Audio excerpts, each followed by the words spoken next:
السلام علیکم ورحمۃ اللہ وبرکاتہ۔ آج ہم پڑھیں گے 6 گنہگار عورتوں کے بارے میں۔ آئیے دیکھتے ہیں۔ چلیے پڑھتے ہیں اپن 6 گنہگار عورتوں کے بارے میں کیا ہے۔ بسم اللہ الرحمن الرحیم۔ حضور اکرم صلی اللہ علیہ وسلم کا رونا۔ یہ حدیث بہت اہم باتوں پر مشتمل ہے۔ اس حدیث کو حافظ شمس الدین ذہبی رحمۃ اللہ علیہ نے اپنی مشہور کتاب الکبائر میں نقل فرمایا ہے۔ اس حدیث کا خلاصہ یہ ہے کہ ایک مرتبہ حضور صلی اللہ علیہ وسلم حضرت فاطمہ الزہرا رضی اللہ عنہا حضرت صلی اللہ علیہ وسلم سے ملنے کے لیے آپ صلی اللہ علیہ وسلم کے گھر تشریف لے گئے۔ حضرت علی رضی اللہ عنہ فرماتے ہیں کہ جب ہم حضور صلی اللہ علیہ وسلم کی خدمت میں حاضر ہوئے تو دیکھا کہ نبی کریم صلی اللہ علیہ وسلم رو رہے ہیں اور آپ صلی اللہ علیہ وسلم پر گرے تاری ہے۔ جب میں نے آپ صلی اللہ علیہ وسلم کی حالت دیکھی تو عرض کیا کہ یا رسول اللہ، میرے ماں باپ آپ صلی اللہ علیہ وسلم پر قربان ہوں، آپ صلی اللہ علیہ وسلم کو کس چیز نے رلایا ہے اور کس بنا پر آپ صلی اللہ علیہ وسلم اتنا رو رہے ہیں؟ آپ صلی اللہ علیہ وسلم نے جواب میں فرمایا، میں نے شب معراج میں اپنی امت کی عورتوں کو جہنم کے اندر قسم قسم کے عذابوں میں مبتلا دیکھا اور ان کو جو عذاب ہو رہا تھا وہ اتنا شدید اور ہولناک تھا کہ اس عذاب کے تصور سے مجھے رونا آ رہا ہے۔ امت پر حضور صلی اللہ علیہ وسلم کی شفقت۔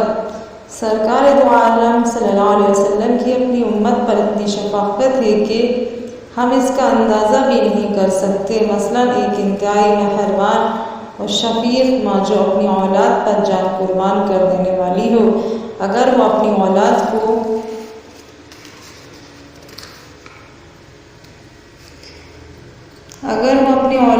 جیل کے اندر سخت قسم کی سزائیں سہتے ہوئے دیکھے تو یقیناً اس ماں کا کلیجہ منہ آ جائے گا اور ان سزاؤں کو دیکھ کر وہ ماں باپ یقیناً رو پڑیں گے۔ حضور صلی اللہ علیہ وسلم کی شفقت اور محبت تو ساری دنیا کی ماؤں سے کہیں زیادہ بڑھ کر ہے۔ اس لیے آپ صلی اللہ علیہ وسلم نے فرمایا کہ میں نے اپنی امت کی عورتوں کو جب ہولناک عذاب میں مبتلا پایا، اس کی وجہ سے مجھے رونا آ رہا ہے کہ میری امت کی عورتوں پر اس طرح کا ہولناک عذاب ہوگا۔ 6 طریقوں سے عذاب، عورتوں کو 6 طریقے سے عذاب بتایا ہے۔ آئیے دیکھتے ہیں۔ اس کے بعد حضور صلی اللہ علیہ وسلم نے اس کی وضاحت فرمائی کہ میں نے جہنم کے اندر عورتوں کو کس طرح عذاب میں مبتلا دیکھا۔ چنانچہ آپ صلی اللہ علیہ وسلم نے فرمایا، نمبر 1، میں نے ایک عورت کو دیکھا کہ وہ اپنے بالوں کے ذریعے جہنم کے اندر لٹکی ہوئی ہے اور اس کا دماغ ہنڈیا کی طرح پک رہا ہے۔ تو ایک خود جہنم کے اندر ہونا بذات خود کتنا ہولناک عذاب ہے۔ اللہ تعالی ہم سب کو اپنی پناہ میں رکھے، آمین۔ اور پھر بالوں کے بل لٹکانا یہ انتہائی تکلیف دہ سزا ہے، اور پھر دماغ کا پکنا یہ تیسری سزا ہے۔ پھر فرمایا، نمبر 2، میں نے دوسری عورت کو جہنم میں اس طرح دیکھا کہ وہ زبان کے بل لٹکی ہوئی ہے۔ اب آپ اندازہ کریں کہ کس کی زبان کھینچ کر اور نکال کر اس کے ذریعے اس کے پورے جسم کو لٹکایا جائے تو اس میں کتنی سخت تکلیف ہے۔